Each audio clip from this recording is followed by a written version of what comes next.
Hallo julle, raai wat? Dis weer 'n bietjie tyd vir nuus in 'n nutshell met julle favourite, Frisky Mariski. Hoorie julle, maar hierdie week was nat.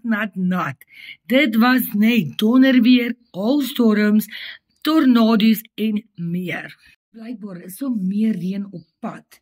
Daar is nie op die oomblik enige severe of weather of storm warnings uit nie, maar die son skyn en die lekker braai weer is beslis nie op die kaarte vir hierdie naweek nie.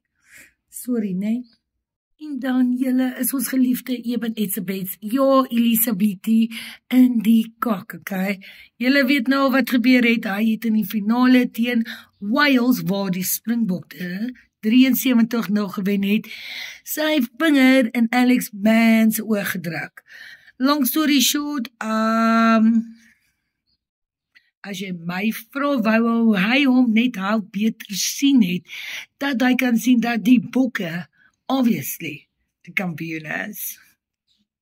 Nou, hy was dinsdag vir 'n dissiplinêre verhoor en hulle wag om te hoor wat sy straf gaan wees en die mense of experts expect dat hy possibly geban kan word vir enigiets tussen 4 tot 12 weke.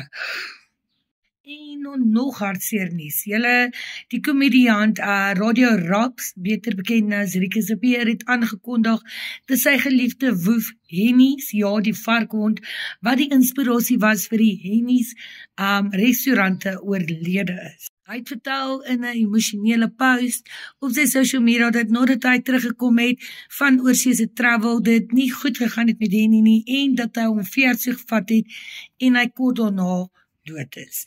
Hy het bietjie introspeksie gedoen en vir sy kykers of fans gesê dat die om die mind dat ons lewe met voluit lewe nes Hennie gedoen het en mense uitgedaag om 'n biertjie op Hennie by Hennie's te kon drink.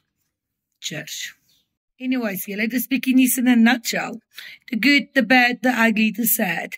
Like, share, comment vir meer, en vir die van julle wat bietjie extra perks wil hê, volg my membership, subscribe, en julle kan exclusive chats en meer kry.